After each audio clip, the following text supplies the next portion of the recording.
Bienvenue dans cette nouvelle édition du QG Week-end. Voici les titres de l'actualité. Attaque terroriste au Burkina Faso. Le pays était jusque-là épargné par le fléau dont est confrontée la région. Le bilan provisoire fait état de 29 victimes. Un deuil national de 3 jours vient d'être décrété.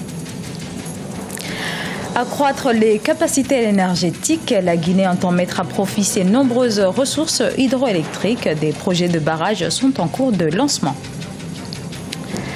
La fin des récoltes célébrées au son du waza. Nous ferons le point sur cette trompette utilisée au Soudan.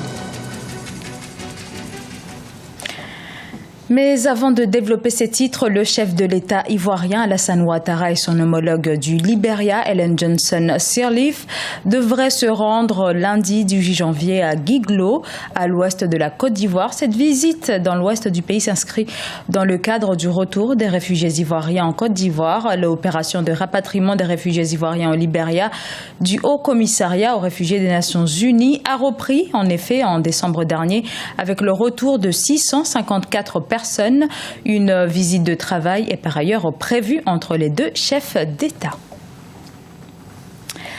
Retour à présent sur cette attaque terroriste perpétrée au Burkina Faso ce vendredi. L'hôtel Splendide et un café-restaurant de la capitale Ouagadougou ont été la cible d'un commando armé. Dans cette attaque revendiquée par Al-Qaïda au Maghreb islamique, 29 personnes ont perdu la vie. Ce bilan reste pour l'heure provisoire. 4 assaillants auraient été tués.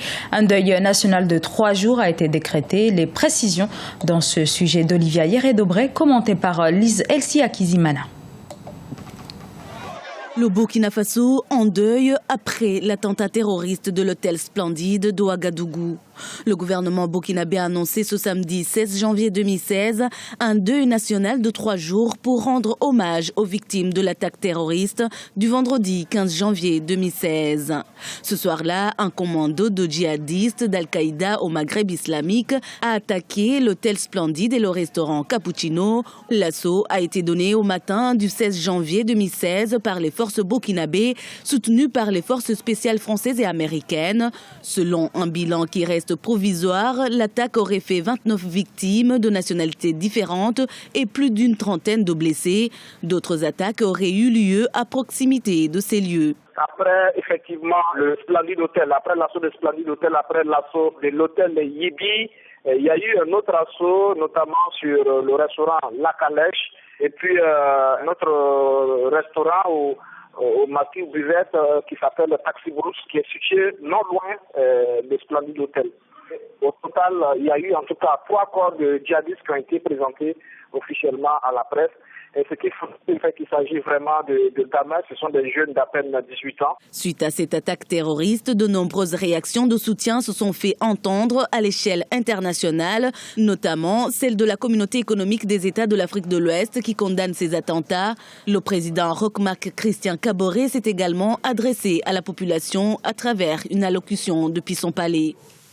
Face à ces terroristes et à leurs actes ignobles, nous devons nous mobiliser pour apporter la riposte appropriée afin de les mettre hors d'état de nuire. Ma conviction établie que dans l'unité et la cohésion nationale, nous sortirons victorieux de cette guerre qu'ils imposent à notre peuple ainsi qu'à tous les autres peuples du monde épris de paix et de liberté. Des mesures de sécurité ont été renforcées dans tout le pays. Le président de la République a invité toutefois le peuple burkinabé à rester vigilant. Redynamiser le secteur énergétique, c'est l'objectif de la République de Guinée qui fait partie des 4 États membres de l'Organisation pour la mise en valeur du fleuve Sénégal. La Guinée dispose d'ailleurs d'une importante ressource hydroélectrique. L'OMVS entend se baser sur ces ressources pour ses projets qui visent à accroître l'électrification. Des programmes de construction de barrages hydroélectriques devraient être lancés pour interconnecter le Sénégal, le Mali, la Mauritanie et bien entendu la Guinée. Coût du projet, plus de 4 milliards de dollars. Un reportage d'Emmanuel Milimono, notre correspondant en Guinée-Conakry. Les pays membres de l'Organisation pour la mise en valeur du fleuve Sénégal misent sur l'hydroélectricité pour résorber le déficit énergétique, diversifier les sources de production et favoriser le développement industriel. La République de Guinée est un pays à forte potentialité hydraulique. Le pays regorge en effet d'importants cours d'eau sur lesquels peuvent être développés des projets d'intégration sous-régionale. Des programmes d'infrastructure ont été définis pour réguler les débits, notamment sur le fleuve Sénégal, afin de produire de l'énergie bon marché grâce à la construction des barrages hydroélectriques. Nous avons un potentiel avec l'arrivée de la Guinée de près de 1000 MW qu'il faut valoriser.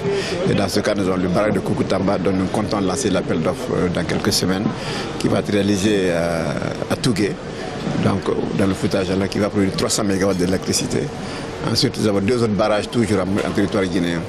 Et nous avons ensuite le réseau interconnecté à développer. Et nous avons la navigation à lancer, s'il peut être d'ici la fin de l'année ou au début de l'année prochaine, pour que le Mali ait un accès international sur la mer.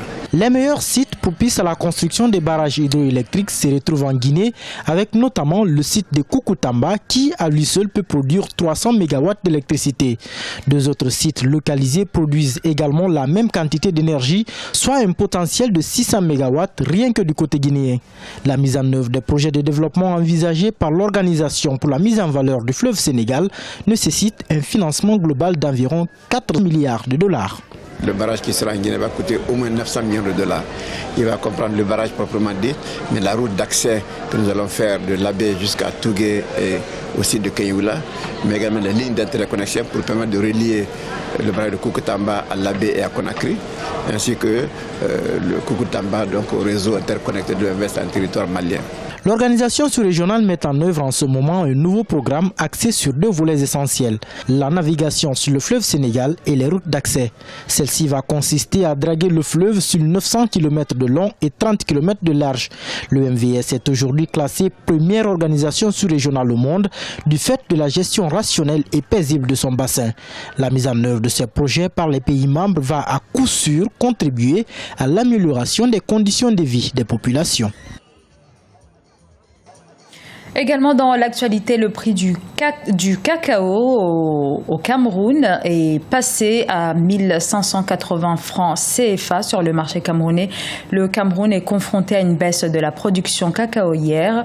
Une baisse de près de 20 000 tonnes est prévue pour 2016. Principale cause, le repos végétatif des plantations. Un point à présent sur les musiciens du Soudan, ceux de la région du Nil bleu plus précisément. Ils sortent souvent leurs trompettes waza pour célébrer la saison des récoltes. Ces trompettes sont en fait fabriquées à partir de plantes de citrouille. Le waza, comme on l'appelle, se joue avec des cornes. Sa musique accompagne les chanteurs et les danseurs. Les détails avec Birama Saonera. Au Soudan, les musiciens de la région du Nil bleu célèbrent la saison des récoltes. Une célébration qui nécessite la sortie du waza, une trompette traditionnelle fabriquée à partir des tiges des plantes de citrouille paix profonde. Habillés pour la plupart en tenue traditionnelle, les hommes et les femmes dansent et chantent au rythme des sonorités de cet instrument. Plus de 10 instrumentistes jouent ensemble et divertissent les foules qui se rassemblent. Les membres du groupe utilisent leurs jambes pour contrôler le rythme. Lorsque nous le bougeons comme ça, cela signifie qu'on essaie d'attirer l'attention de l'un des membres du groupe pour lui dire qu'il fait une erreur ou comme un signe de la fin du morceau. Diverses communautés au Soudan jouent le waza et nombre d'entre elles créent des compositions orchestrales. Pour maintenir en vie cette trompette traditionnelle soudanaise, les musiciens de waza transmettent leurs connaissances à la future génération. Ceci est notre patrimoine et on ne l'abandonnera pas. J'ai un groupe de jeunes joueurs qui viennent se former 3 fois par semaine. Après nous, ils vont nous remplacer en jouant cet instrument de musique. La région du Nil bleu au Soudan est le théâtre des combats entre rebelles et forces gouvernementales depuis 2011. Pour les musiciens, les événements culturels comme les performances de waza offrent un cadre de normalité aux populations. Les instruments traditionnels des musiques tels que les waza sont très utilisés dans les communautés et les groupes ethniques à travers l'Afrique du Nord et l'Afrique de l'Ouest. Ce journal a été réalisé par l'ensemble de la rédaction. Nous vous remercions pour votre fidélité. Dans un instant, une nouvelle édition de l'actualité sur Africa 24.